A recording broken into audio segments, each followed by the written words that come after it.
Nous nous retrouvons aujourd'hui à Fribourg à l'occasion du 50e anniversaire de la mort du cardinal Journet pour réinterroger une œuvre théologique dont l'ampleur et la densité méritent plus que jamais une lecture renouvelée. Alors que l'Église traverse une période marquée par la disparition récente du Saint-Père, notre rencontre souhaite offrir un espace d'échange et d'analyse, d'approfondissement et de questionnement théologique. La figure de Charles Journet demeure singulière dans le paysage théologique du XXe siècle. Sa pensée, nourrie d'un thomisme rigoureux et animée d'une vive conscience ecclésiale, a en effet marqué la doctrine du Concile Vatican II tout en conservant des lignes propres. Ce colloque se propose donc de revisiter son apport à partir de diverses perspectives.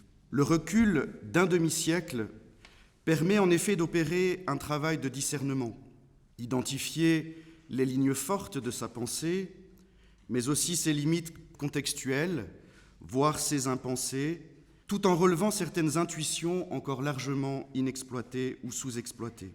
Comme pour toute œuvre de grande envergure, des reprises, des corrections, voire des critiques s'imposent et elles seront au cœur de nos travaux. Il ne s'agit donc pas de canoniser une œuvre, ni d'en faire un refuge intellectuel, mais bien d'entrer dans un dialogue exigeant avec elle en la prolongeant au besoin. Certaines des intuitions majeures du cardinal Journet sur l'Église, la grâce, la visibilité du salut ou encore la théologie de l'histoire demeurent aujourd'hui d'une actualité saisissante. D'autres aspects appellent des reformulations, voire des déplacements.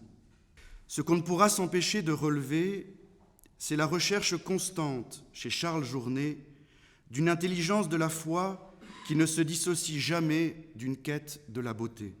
Sa sensibilité aux arts et son attention aux artistes, sa proximité avec le monde de la culture qui se dévoile dans toutes ses références extra-théologiques, sa bibliothèque, ses carnets personnels de voyage, ses recensions dans Nova, témoignent de son regard universel, hospitalier, irradiant. Journet écrivait « Dieu a mis de la musique dans la théologie », en ajoutant cependant « mais certains s'acharnent à jouer faux ». À une époque marquée par des mutations rapides, tant technologiques qu'anthropologiques, et par un certain effacement de la raison dans l'espace public, l'héritage de Journet nous oblige à interroger la place et le rayonnement de cette musicalité théologique dans le monde contemporain. À la fin de son travail sur la théologie de l'histoire, le cardinal écrivait ceci : « À quel plan s'arrêter ? Il n'est question ici que de planter quelques jalons, plus modestement que d'indiquer quelques traits, de proposer quelques aperçus partiels, disparates, qui pourront être corrigés, réinterprétés, indéfiniment complétés surtout, et dont le principal intérêt serait à nos yeux de suggérer, de susciter des réflexions plus pénétrantes qui se trouveraient de ce seul fait organiquement coordonnées. Essayer de dire quelque chose sur la théologie d'une histoire si mystérieuse, en train de se dérouler, inachevée, dans laquelle nous sommes proprement immergés sans même savoir à quel point de son parcours nous situer. Puissent, chers amis, ces journées de travail nourrir notre intelligence autant que notre espérance. Je vous remercie et vous souhaite un excellent colloque.